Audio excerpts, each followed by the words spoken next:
Hello there, very good evening and welcome to this special program this evening at the Crossroads, where we discuss where Guyana stands with regards to elections 2020. I'm joined this evening by some distinguished gentlemen. I have with me in the, via Zoom rather, Mr. Kit Nascimento, a former minister in the government under the Forbes Burnham administration. I also have with me Peter Wickham, a political consultant based in Barbados, who would have worked in Guyana on many occasions in the past. We also have Mr. Christopher Ram, a chartered accountant, attorney at law, and a political commentator. Gentlemen, good evening and welcome to the program. I think Mr. Ram's video is muted. No. He certainly is going to join us in just a bit. Peter, good evening and welcome in. We finally got this. I think so, yes. I think so. Yeah. Gentlemen, it's a pleasure to have you with me this evening to discuss this extremely important situation in our country. We are at a critical juncture in our history as a country. Guyanese would have voted on March 2nd. We are way over 4 months. We're in our 5th month, and the Guyanese people are still to see the government that they voted to elect assume office so that the country can move forward.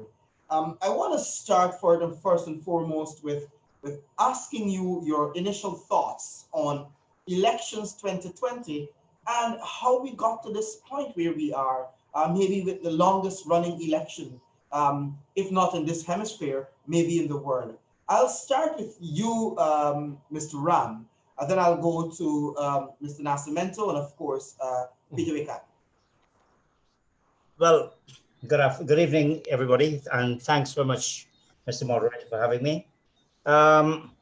When we think of the elections 2020, we have to go back about a year with the no confidence motion.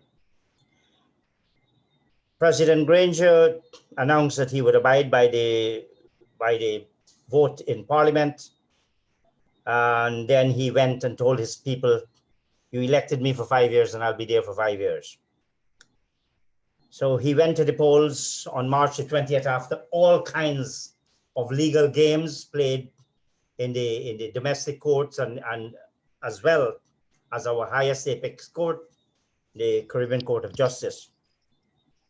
This was all after all kinds of machinations with respect to the appointment of a chairperson and his ignoring a whole set of people, including myself, but that's immaterial, that's purely for disclosure. And so it took quite some time for us to get here. What I think we are facing is the reality that you have a government that has lost the elections beyond any shadow of a doubt and is determined, come what may, not to concede power. So you've had Granger making various statements. He had said, look, he'll abide by any decisions or declaration made by the chairwoman of GCOM. Then yesterday, his position changed. He will accept any declaration provided it is within the law. Now, Granger has already challenged the Chief Justice in an earlier matter when he described the views of the ruling of a Chief Justice as her views, and he has his views. So what we're facing with really is, I think you have an electoral coup by a government that feels it has all the coercive arms of the state behind it, and it is prepared to challenge one and all inside Guyana and outside Guyana. Literally, it is challenging the entire world, maybe apart from China and Russia. We haven't heard them say anything. So quite frankly, where this is going to go is still a matter of uncertainty. We think we know where it should go. Rule of law, constitution, Granger should take his exit. We're not sure he's going to do that. Mr. Ram, thank you very much. Mr. Nascimento, I bring you in here now. Your thoughts. Eddy, thank you for inviting me to be on this program amongst these very distinguished gentlemen. I'd like to begin on March the 2nd, when we had the election. It's important to remind ourselves that we had an efficient, a relatively well-run election. It was observed by a variety of international organizations, very credible ones, including at that time the Carter Center, and by a number of local observer organizations such as the Private Sector Commission. I was one of those observers. I was an accredited observer from the time the election began to the time that the recount was concluded. We all saw, and was internationally recognized, that the elections on March the 2nd were properly and credibly conducted, in fact, quite efficiently. All of the parties contesting that election, certainly the major ones, and certainly the larger observer groups, by the morning of March the 3rd, had statements of poll which were public documents in their hands, and they knew the results. APNU-AFC, by the morning of March the 3rd, knew perfectly well that they had lost the election. And so did the rest of us who had possessions of the statement of poll. That is why what we know happened as the next day after the elections progressed. That is why Mr. Mingo, directed by Lowenfield and others in GCOM, began the process of virtually rigging the count in Region 4, because they knew that they had lost and they had no intention of being defeated. That is where all of this began. We know what has happened since then. We need not go over it, other than to say that when we finally concluded a recount, the recount figures straight out of the ballot box. Let me remind our listeners, we were not counting a set of documents. We were counting each ballot taken out of each box, counted in the presence of every contesting parties, counted in the presence of every observer, counted in the presence of cameras. And those returns from the recount matched almost exactly the statements of poll from the elections. There can be no doubt who won and who lost this elections. And that is what we must recognize. The world has certainly recognized it. But from the morning of March the 3rd, it became obvious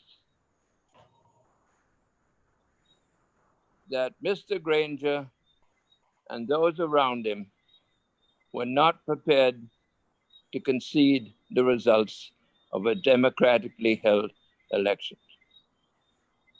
I speak from personal observation. I watched in horror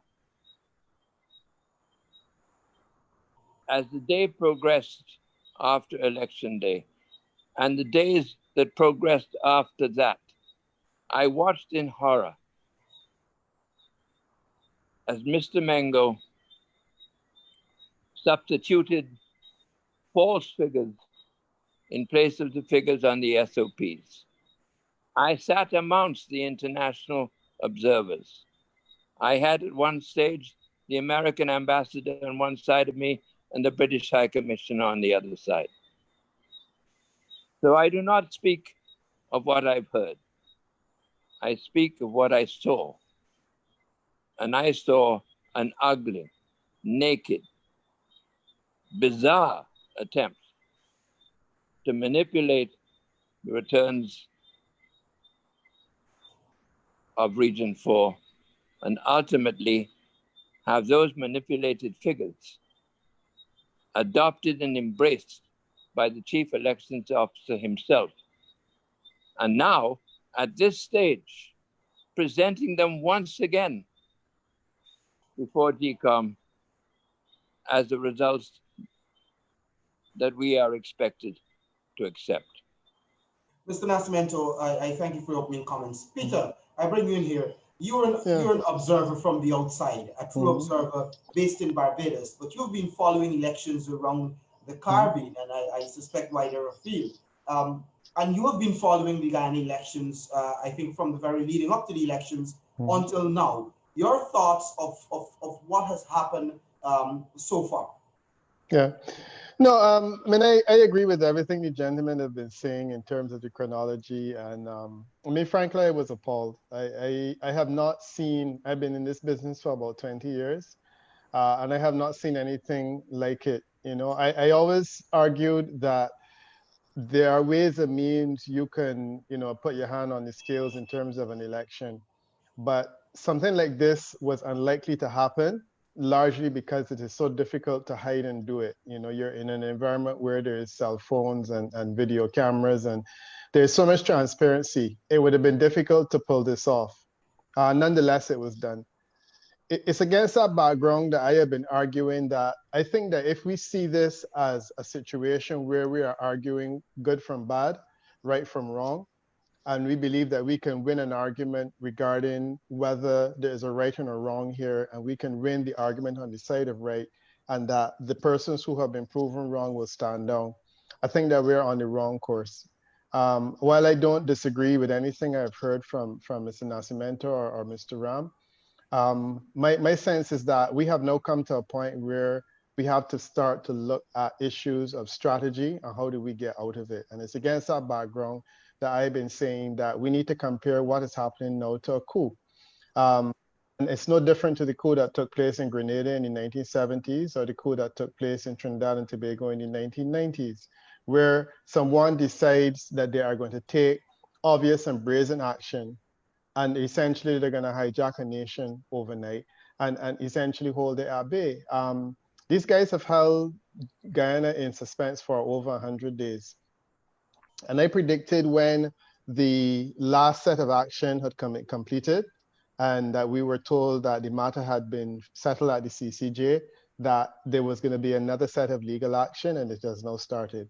Her ladyship, Chief Justice Roxanne George, is saying that she expects that she will get a ruling by Sunday. I'm pretty convinced that based on that ruling, we will have an appeal on that ruling by Monday, assuming that the first ruling doesn't go the way that the APNU expects it to go. So you can have an appeal that can take you into the next week. And then, of course, that appeal can go to the CCJ because this is not an election matter. It is an appealable issue. When it gets to the CCJ, then you will have a third week. We're now in July. I am convinced that if we get to the end of July, then we can have another raft of appeals, because bear in mind, Mingo and Lowenfield have not really appealed in their own name yet. They have not applied to the court in their own name yet. So there is certain legal protection that they believe that their office affords them. So then that process can start. We could very well be here in September, going through appeals and going through a process that has ultimately been hijacked by these two individuals. And I feel that the time has come where there needs to be some kind of diplomatic back channel that establishes what exactly these guys want, and see if they can be given some level of relief. Right now, it's a zero-sum game. They either win or they lose. If they lose everything. Two of them will probably be locked up. If they win, then everything is fine. The challenge is that a zero-sum game doesn't give you the opportunity to negotiate, and there has to be some kind of a negotiating basis to get these guys to move on this issue. I am thoroughly convinced in my mind that they know that what they're doing is wrong. I listen to the point now where President Granger, when he speaks, he doesn't speak with passion. He generally is not a passionate person anyhow, but even less so now. So he is speaking as though someone has given him a script to read and he reads it. I mean, how can you take the ruling of the CCJ, which in my opinion is one of the most clear and pellucid statements I have heard regarding the way that elections should be run. And in the wake of that, I was saying I was happy that this matter came forward because it clarified the role of an election officer, the role, what exactly is a valid vote. Everything was clearly defined. And they have been clear in saying that they want the valid votes as reflected in the recount to be used as a basis to do a tabulation. And then what do you have? You have a president of Guyana who's an intelligent individual suggesting that what they have done is they have set aside the recount. And I'm saying, but where do you get this information from? And the point is that once you are seized with this opinion, once you have the capacity of senior counsel to go before the local judge and to argue these points, what you do is you win time. I mean, you may lose a case, but ultimately you will win sufficient time. And ultimately, the longer you hold this situation at bay, the longer you frustrate the will of people. And if you look at what they were looking to do with the recount, they wanted to do a recount that ran 365 days because it's about frustration. And ultimately, they're frustrating you with the courts. So this is where I am now. This is unprecedented. This is appalling. I mean, everything that Dr. Gonzalez has said today is correct. I think that it is shameful, quite frankly. I am surprised and disturbed that someone who rose to the level of president of Guyana would want to embroil himself in this nonsense. But ultimately, it is what it is. And I feel that the point has come now where we need to start asking ourselves, what kind of diplomatic back channel can be established to sit with these guys and say, look, how can we end this matter, and how can we end this matter this week? It does not have to wait for her ladyship to come back with a judgment, because ultimately, if there's a declaration tomorrow, and if there's a concession tomorrow, then the matter is over and there's no need for court action. So this is where I am on the issue of this thing. Thanks, Peter. As we go along, we're going to talk a little bit more about some of the actions that could be taken and some that have already been taken. But I want us to spend a few minutes to examine the narratives that are being peddled. And if one is to go, you can go as far back as December 21st, 2018. And Mr. Nascimento, you alluded to the fact that, or is it Mr. Ram, I think, alluded to the fact that what was said on the evening by Mr. Nagamuto, the evening of December 21st, what was said by the president on the morning of the 22nd, and how that changed over the course of more than a year. The other issue is since the elections, we've been hearing on the evening of, the following morning of the vote, we've heard people like Bassett Williams and the others saying the elections were free and fair.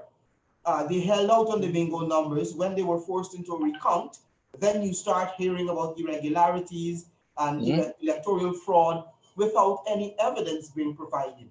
And the sum total of all of this, though, is this being used as a tool to mislead supporters? Because when you watch what is happening on the ground, a lot of supporters are getting carried away and believing somehow that APNU actually won the elections. Mr. Ram, I'll start with you.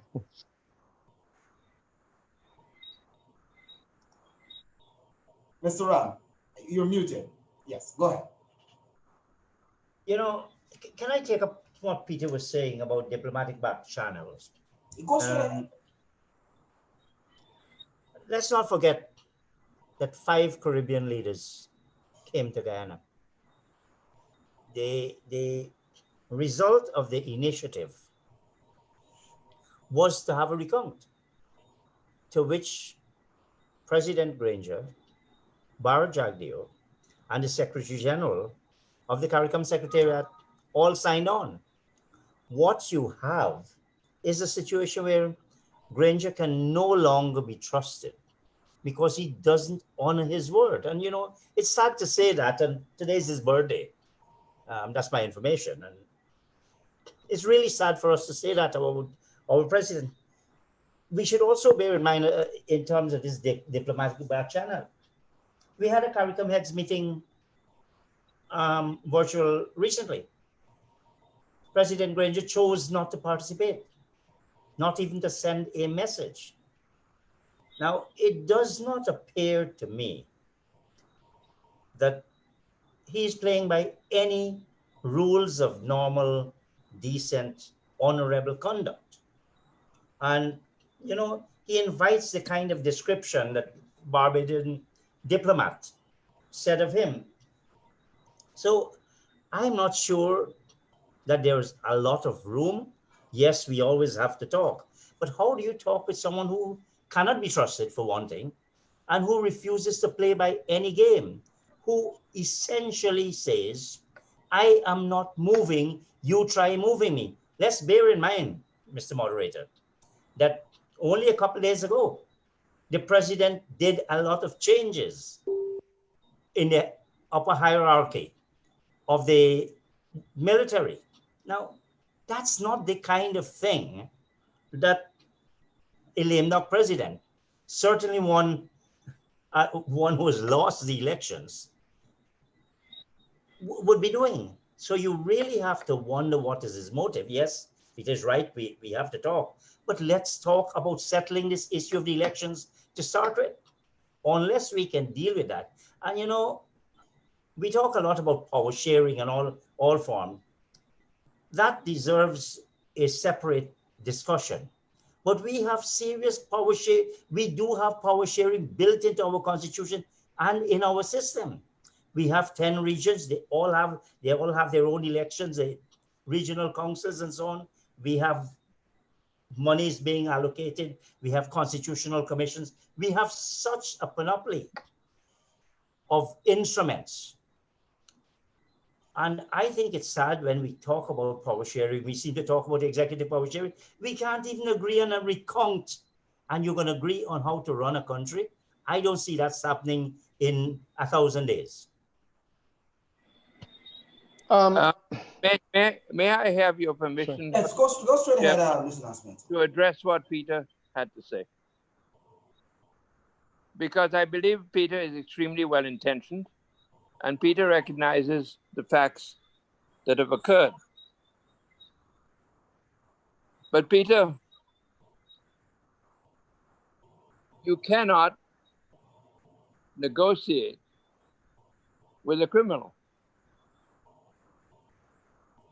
And it is not what the Granger government and the group around him want.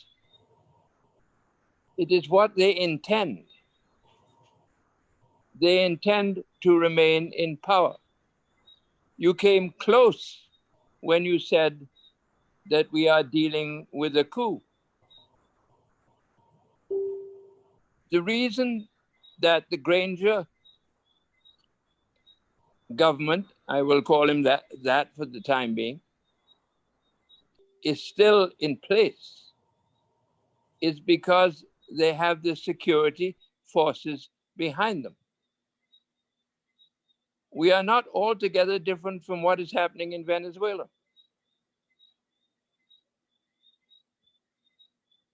So long as the police and the Guyana Defense Force remain in support of Granger, he remains there in office. And you are absolutely right, Peter.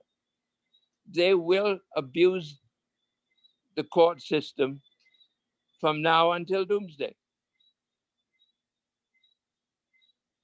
They have every intention of doing that. And in fact, all of this that is appearing before the courts is absolute foolishness. But the system allows constant appeals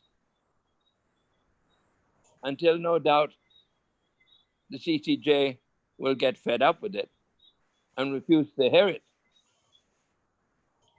I hope that if this particular case arrives there, that is what they do. And they must go further. They must issue specific orders, which they have so far failed to do. The CCJ at this stage, when it gets there, needs to direct through orders that Granger and his company must debate office and recognize the election results, recognize the recount results. And then they are, in fact, criminals. But negotiate, Peter?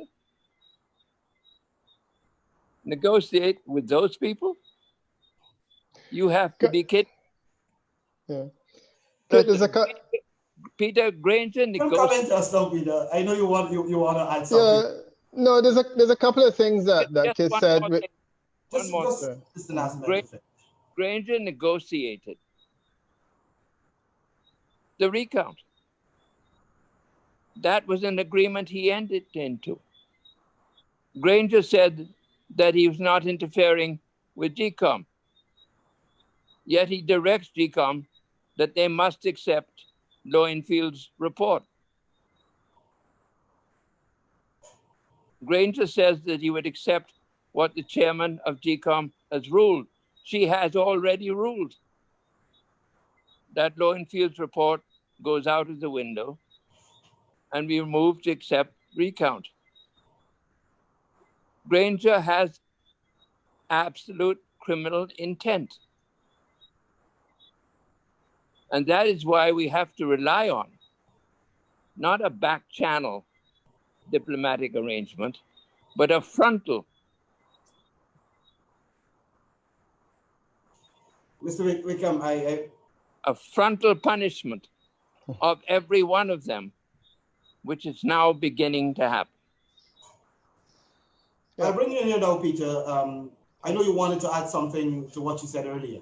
Right.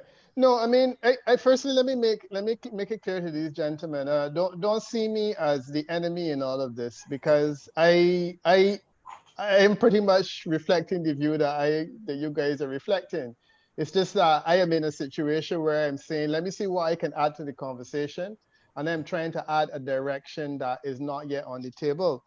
A couple of things. Kit, you referred to the CCJ. Honestly, I do not think the CCJ has the legal capacity to make orders. Indeed, if they could have, they would have. And when I read the Chief Justice's, the CCJ, President of the CCJ's views, it was clear that he did not think he had jurisdiction to decide on an electoral matter. He was able to dispose of the previous report because that report was pursuant to something which was illegal in the first place. He decided on the jurisdictional matter, which he says that he believes that they have the authority so to do. But the court that deals with election matters is the Guyana Appeal Court. And I would hazard to suggest that you guys are not going to get very far with the Guyana Appeal Court based on history. So I don't really know that the CCJ can make the kind of order that you could get from the Guyana Appeal Court regarding direction, because the CCJ has already said it does not have the jurisdiction to deal with those matters, because your laws and constitution are very clear that electoral matters end with the appeal court. That's the court that you speak to if you are looking for direction of that nature. So it basically means that they have done all that they can in expressing a view regarding what they think should happen in a broader sense, and then dealing with the matter of a report that was on the table that was made pursuant to what they thought was an illegal act in terms of the jurisdictional issue, and they were able to dismiss that and put you back to that point. So that's my thing on the CCJ. The second point is that you guys know Granger better than me, right? I get the sense that Granger is a reluctant politician, and I have always gotten the impression that Granger is not, he's not a leader, he's a tool, right? when they were looking for a leader, when Corbyn had reached his time and he had ended, and they were looking for a leader, in my humble opinion, Granger was an unlikely choice. And I can tell you that certainly the polling that I did, Granger's name did not appear as an option that people were considering, because he is not really seen as being someone who is a leader. He has several attributes. And one of the attributes is that he appears to be somebody who is honest. And people felt that that would be a good thing for the APNU-AFC to stand behind, because he was someone that could put everyone together, because he had this honesty that was an appearance. I mean, I know that there's some concern now about whether that's the case or not, but that is the appearance that was projected. That's the reason why he's president. Granger is not really a leader that leads on the basis of charisma and that kind of thing. So he's a tool. I think the challenge is that we assume that by speaking to Granger and getting a commitment from Granger, that we have spoken to the right person. And I think the problem is that he's not the right person to speak to. Granger's strings are being pulled. And as I said earlier, he's obviously reading a script that is being handed to him by someone. The question then is to find out who these people are that are pulling these strings, who these people are that are handing the script. And then these are the people with whom one has to negotiate, because you're not going to get a lot out of Granger, because I don't really believe that he's in control of what is going on. And quite frankly, I think if he had his own way, he would have finished with this thing a long time ago and go back to whatever it is that he finds time to do it on a daily basis. So my sense is that there are two generals I'm seeing in this whole process. And the two generals, one's name is Mingo and the other one's name is Lowenfield. And when we started to hear these bogus numbers being called out, as I said, that was when this coup started. And ultimately, it has culminated. Initially, there was a belief that Lowenfield was the Mingo was the bad guy and Lowenfield was the good guy. We're now realizing that clearly there was some level of collusion, because both of them seem to be going down this road and they're galloping ahead in that regard. The language I'm hearing from everyone in Guyana who is on the ground, who is not associated with APNU-AFC, is that you guys want to lock up these two individuals.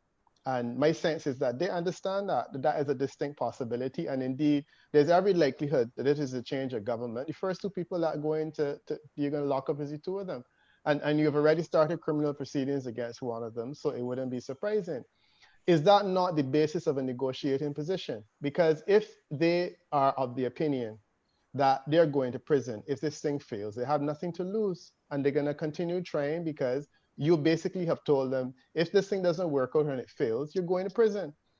So it's against that background that I am talking about all of this and saying that I do feel that there is room for maneuver. When Abu Bakr held up the Red House in Trinidad and Tobago in 1990, he could have essentially killed everyone in there, and himself included. He had nothing to lose. He was offered an amnesty that automatically gave him something for which he could live, because it meant that him and his men could walk out and they would not face any criminal prosecution. They went for it, and it was a way to solve a problem. I am suggesting to you guys that we're at the stage now where this is perhaps the kind of conversation that we need to look at having, because everyone is determined to get these guys. And I am saying that for the time being, they have the upper hand, because everybody knows that what they're doing is wrong. You're not going to find any right-thinking person that is going to identify with them. And then the other point I wanted to make is that you have all of these APNU-AFC supporters. You have intelligent senior counsel. You have intelligent people, attorneys at law, doctors, lawyers, accountants on the ground, you know, in Guyana. And they are parroting this nonsense, because it is a situation where, and I was talking to a Guyanese friend of mine a few minutes ago about the program, and he was saying that, you know, he didn't realize that Granger was able to inspire so much confidence. And I said, you really think that people are inspired by Granger? The narrative is clearly being articulated by some person or persons, and the narrative is handed to APNU-AFC supporters, and they just repeat it. And you wonder sometimes if these guys really are listening to themselves, you know, and the CCJ judgment is a perfect example where people are repeating that the CCJ has dismissed the report that the CCJ specifically said, sorry, I dismissed a procedure that the CCJ specifically said is what should be used to declare the results of the election. So I do feel that the supporters are in a situation now where whatever they are given there are, I mean, and you guys know, about this concept of drinking the Kool-Aid, and the Kool-Aid sharing out, and whoever is they're drinking it and they're just repeating it, and it doesn't matter whether it's illogical.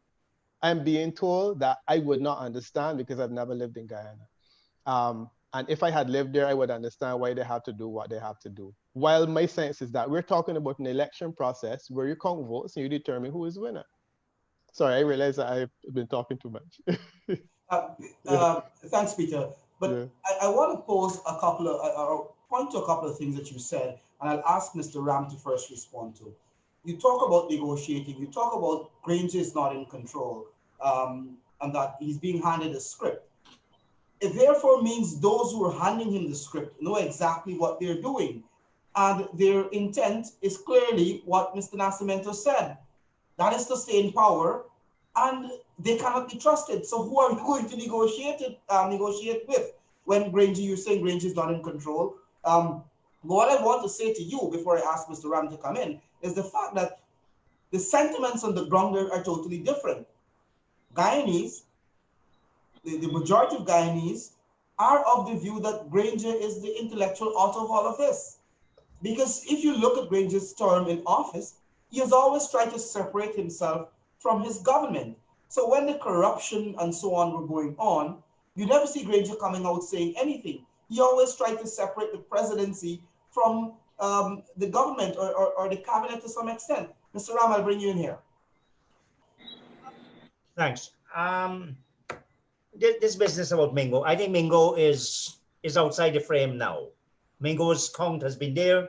It's been given to Lowenfield. Whatever happens, it's a different story. I don't think there's any point of including Mingo in this. Yes, Lowenfield is obviously concerned about what he's done, but he's actually exacerbating the situation. He did not turn up to the meeting. This man is grossly irresponsible. So I'm surprised, and Peter, don't think you said something about enemy, not at all. I've got the greatest respect for you, sir. Let's not forget the role of Joseph Harmon. And he is Granger's sidekick. There's no question about it. They are like the Siamese twin. And when Harmon makes these tough statements, Granger doesn't try to soften them. He incorporates them into his own policies. So to suggest somehow that Granger is not part of this big vision. Let us remember what Granger said in Atlanta. Let us think how we won elections, how we kept elections, Peter. That's what he said. He won elections by manipulating a coalition, then manipulating votes. He talked about Burnham, and how they stayed in power by rigging elections. It is the most asinine thing for Granger to have said, but he said it. It's a matter of public record. So I can't in any way. Granger was a senior military officer. Part of his bitterness is that he was never made head of the GDF. The PNC again. Yes. But are you telling me that Granger is a coward? He's a puppet? Or is he a puppeteer? The other one. And there's nothing to suggest that Granger is not part and parcel of all of these efforts to rig these elections, to have an electoral coup. Look what he's done with the army. How else? What logical explanation can we have for Granger's conduct? So I don't believe that we can try to separate Granger from the rest. That would be naive. Granger is the architect, but he has played up all of this. You know, race, yes, we have a race problem. Anyone who denies that is not living the reality. But it's being exploited and exacerbated by the politicians. On the night of March the 5th, the people were wound up. And Granger said, look, y'all please go home. The election process is incomplete. We'll deal with it. And he had control. But what did he do? He wants to fire up the people because Granger has a vision of Guyana. The vision that his leader, his mentor, and his teacher, Forbes Burnham, designed but could not carry out because of his untimely death. That's what Granger is setting. He sees himself on a mission with a mandate. And unfortunately, it was such a crude, as Prime Minister Goling said, he's never seen a more transparent attempt at rigging elections. You just ignore all the statements of polls and you have a spreadsheet and say, these are the results. It can't work that way. We have to decide whether or not, we have to decide, we have to accept, and we have to behave. Whether we truly believe that we are a nation of law and order and the rule of law underpins our constitution. Whatever is false, that's our sacred guiding principle. Thank you, Mr. Ram. We have maybe about 12 minutes or so, and I wanted to address the issue that is before us now, and that is the U.S. Secretary of State today announced some amount of sanctions, visa restrictions for persons who are undermining the democratic process in Guyana. We have seen reports coming out where the UK is also considering similar actions, and we've also saw a statement from the Canadians basically saying that they will use every tool available to deal with those who undermine democracy and are attempting to steal an election in Guyana. I want to start with you, Peter. Again, you've been observing, have been monitoring and writing and doing polls on elections across the Caribbean. And I suspect you would have some idea of the implications of sanctions, whether at the personal level, and that is where it usually starts, then it tends to get to institutions and organizations in a country. Your thoughts on the actions taken by the U.S. State Department today and the threat, if you want to call it, by other major countries in the world to deal with those who are trying to hijack democracy in Guyana? Yeah. No, I thought that the position that was taken by the Secretary of State in the U.S. was unfortunate. As much as I do not support the path that's being taken by the current government, I also think it's unfortunate when we have to get to the stage of talking sanctions. And I thought that that was an unfortunate position that they got to, but it wasn't surprising because ultimately we are at the stage now where the legitimate, straightforward legal mechanisms are breaking down. And I think that states are realizing that you have to become a bit more muscular with the regime. And that's exactly what the United States has done. And they are leading. And as you said, it's being considered by the UK and Canada. So it doesn't surprise me. And I don't think it surprises the APNU-AFC. I think it's unfortunate that it has had to come to this because I really don't like when the United States takes a position against any Caribbean country. But it's not surprising. And I'll tell you, when I listened to Ralph Gonsalves, and I would say this for the purposes of the record, that I was under the impression that Ralph Gonsalves was actually a lot closer to Granger than he was to Jagdeo. I've never gotten the impression that Jagdeo was that close to any of the leaders that are being presented now as his friends. So, I mean, that's an issue that I find fascinating, that I'm hearing that these were buddies and they used to hang out and play dominoes together. That was not my understanding. But anyhow, when I listen to the language of Prime Minister Gonsalves, it's fairly clear to me that the Prime Minister Gonsalves isn't happy with the situation. How exactly is President Granger going to sit down in a CARICOM meeting, if he's allowed to, after this, and share, one could say, bread and wine with his brothers and sisters around the region? It's not going to work, right? The challenge that Guyana presents diplomatically is that you could easily suspend Guyana from CARICOM, and I suspect that that's what it's going to come to. But it's difficult to do that in light of the fact that the Secretariat is right there. But guess what? The Secretary General is being vilified, and President and Prime Minister Gonzalez is coming to the defense of the Secretary General, because every single person that opposes this situation is being vilified. So he's being vilified along with Prime Minister Motley, along with everyone, all of them, the Secretary General of the Commonwealth, Principal of the University of the West Indies, Vice Chancellor, everybody is being vilified. And that's essentially the road that they're going down. So I do feel that diplomatic actions will become more and stronger. I've heard just today, Prime Minister Skerritt from Dominica, he has expressed his views. He wasn't part of the group. And I think that the diplomatic calls will become louder and louder. And the reality is that from this point onward, Guyana will find it very, very difficult to operate. And you know, the painful part about it is that Guyana has been through a lot since the 1970s.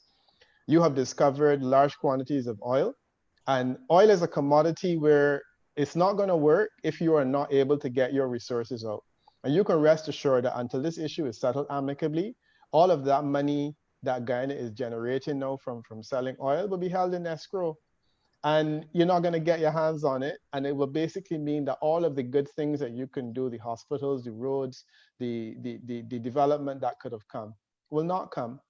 And if you leave the situation as it is, so I think it was unfortunate. I do feel it was expected. And I think that this is the beginning of things to come. I have not seen an election in the Caribbean. And I was telling the group yesterday that I spoke to, that the closest we came to this was in St. Kitts and Nevis in 2015, when the supervisor of elections stopped calling results during the course of the night because he was saying that he was uncomfortable for some reason. He was a Labour supporter, his party was losing, and he said he's not calling elections, and he left and he went home. Some of those same leaders that are being vilified today, at 4 o'clock in the morning, they got on the telephone and they called Denzel Douglas and they said, Dougie, you have to concede this election. Mr. Chairman, I would like a few minutes before we end. Sorry. Okay, all right. I've been speaking too much. No, I'm about to bring you in here, Mr. Nascimento, because you didn't get to talk in the other realm of questioning, because I wanted to hear your views with regards to the issue of sanctions and the implications for Guyana. Well, let me begin by saying I find it unfortunate that Peter should feel that the United States are acting against Guyana. The United States are not acting against Guyana. They're acting on behalf of democracy. And what Peter needs to understand, and I don't think he does, I realize that Peter is well-intentioned, but he clearly misunderstands the gravamen of the situation in this country. Yeah, Kurt, just for the record, though, I just want to say for the record that I know, but you will get a chance, Peter. You'll get a chance. I'll give you a chance. Go ahead, Mr. Nascimento. I'll give Peter a chance. Thank you very much. What Peter has failed to understand is that David Granger is a general in an army. He's a military man. He's not this kind gentleman, confused leader that Peter seems to have a vision of it. He is a military man, and he commands a party that is intent on remaining in power.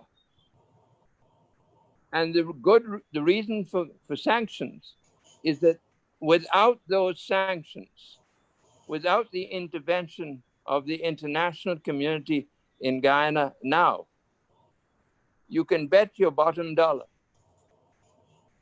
that Granger and Harmon and the hierarchy within the PNC, all of whom I know very well indeed, because I come out of those ranks. I know them all. I know how they think, and I know how they act. And they have absolute criminal intent. Lowenfield and Mengo are not important people. They're tools. They're being used to impose a rig. It's that simple. They are not the ones that sanctions need to pay attention to, though they will, of course, be sanctioned. These sanctions have to begin with Granger himself, with his family, with Harman, with the hierarchy within the PNC. And they don't stop there, and they will not stop there. These sanctions will extend to the economic life of this country. It is most unfortunate. It is sad. It is desperate. I remain a citizen of this country. Sanctions will hurt me. They will hurt every Guyanese on whichever side of the fence we're on.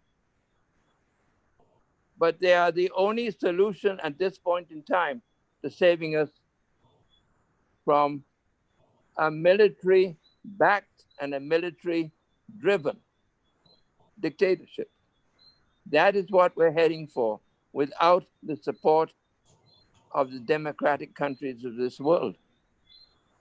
That oil that is under the ground will remain there so long as Granger holds on to office. The money from it will remain in the Federal Bank of the US of A. This country trades, 90% of our trade is with the US of A. Our entire banking system is linked to the US of A. No government of any kind can survive in this country in confrontation with the US of A. I tell you that. And Granger well understands that. If you go back to 2015, Granger himself spoke about the damages of sanctions when it was contemplated then, but not to be imposed on him, to be imposed on the PPP. This country has reached a stage that is beyond recovery from the Granger determination to establish a military dictatorship without the full support and help and assistance of the international community. And that includes CARICOM. I'll bring you in now, Mr. Ram. I'll give you a chance to or maybe I should just give you 2 minutes, a minute, Peter, to, you wanted to make a point because I want Mr. Ram to wrap. We're almost out of time. So I'll give you a chance to go quickly, Peter. It's not even going to take 2 minutes. I just wanted to tell Kit that he should not think that I've said anything other than I thought it was unfortunate that it has come to this, which is ultimately what he said as well. I did not think it was unfortunate that they have imposed the sanctions. I think it is unfortunate that it has come to this point where they are forced to do so. And that's basically all I was saying. So I am not at odds with your position. So, Mr. Ram. You know, having been a victim of the United States invasion of Grenada in 1983, I have some personal views about these matters. Like Peter, I think it is unfortunate that Granger brought Guyana to this position. How many occasions, how many gentle hints, how many warnings did Granger not have? He and Harman practically dared not only the US, but the entire international community to take action. Look, we will do what we want. He brought the leaders from CARICOM to this country, and then he sat back at the least and allowed a candidate of his party to abort that process. Is this a man who you would call a leader? I don't particularly like sanctions. Sanctions always hit the poorest of the poor. It starts in one direction and it will get worse. Kit identified some of the possibilities.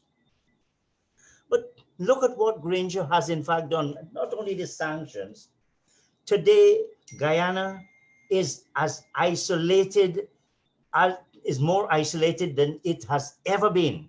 Even when Burnham was rigging elections and the world knew it. But in that era, you had the Cold War, you had the movement with Gandhi and the lot. And so it was a different era. Now, look what Granger has done to this country. The US, Canada, Britain, EU, the entire Caribbean, the OAS, today Brazil. Now, why would we have a giant on our border? And here is Granger playing the fool. There's stronger language one can use. So in many ways, Granger has in fact invited this on Guyana. Absolutely oblivious, mindless, careless of what the consequences are. We are in a struggle to ensure that we do not go down the dictatorial path. That's what we're fighting for, democracy here. These countries are, in fact, sadly, helping us. We did not want that kind of help. Maybe Granger can stop all of this by just saying, I concede. But no, this is part of Granger's game. But I enjoy sitting with you, Peter. And I don't think, as I said, I don't think you're an enemy. I think your points are very valid. But we have to see this. We know Granger. I was one of Granger's biggest supporters, chap.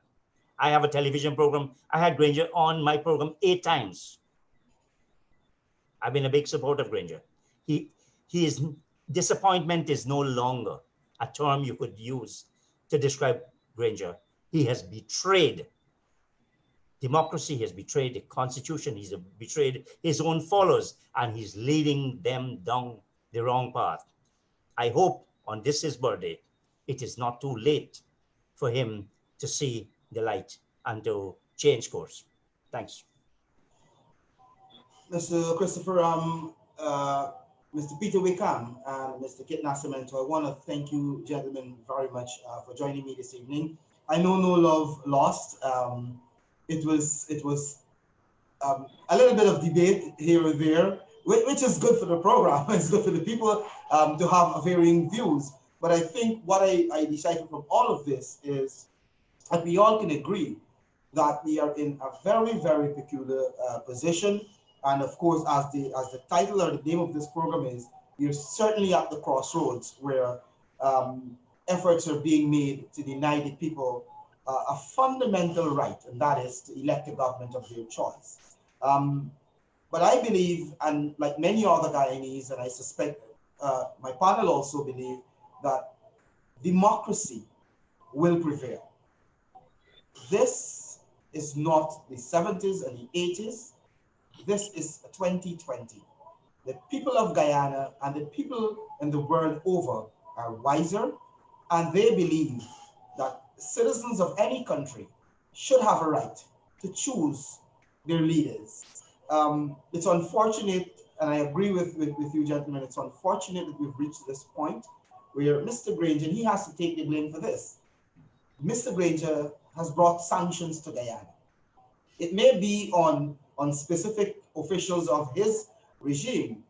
The point is that we've reached a stage where sanctions had to be imposed by a country which has been practically begging us to resolve this matter and say to Mr. Granger, you have lost the elections and you should concede. Now, no matter how much Mr. Granger tried to switch the narrative, or Mr. Harman, or any one of them, the fact of the matter is, and Kate, you alluded to it earlier, is that during the recount, we went into those boxes and we checked ballot per ballot. We know what exactly is in the boxes. That can be juxtaposed or can be put side by side with the statements of poll released by the People's Progressive Party. And those are statements of poll that the party received from GCOM. And the difference with the recount numbers and those statements of poll are nothing material to change the course of the elections. A 3, 4, 5 votes here and there because of vote that maybe was termed spoiled before is now accepted as a valid vote. APNU-AFC, they're in possession of those same statements of poll, and have not released them thus far, nor has GCOM done that. I want to close in saying that Guyanese want this to come to an end. I wanted to address a couple of other issues, the way forward and so forth, but time did not permit us. But I think Guyanese want this to come to an end, and we all hope that this can come to an end very, very soon. Gentlemen, again, I want to thank you for joining me this evening. It was a pleasure. I'm hoping in the very near future, I can have this panel again. I love the debates here and there, and I hope we can have this again sometime in the future. Gentlemen, have a good rest of the evening. Thanks, everybody. Thank you. Good night. Thank you very much. Good night. And thanks to our viewers. You too have a good rest of the evening. Bye for now.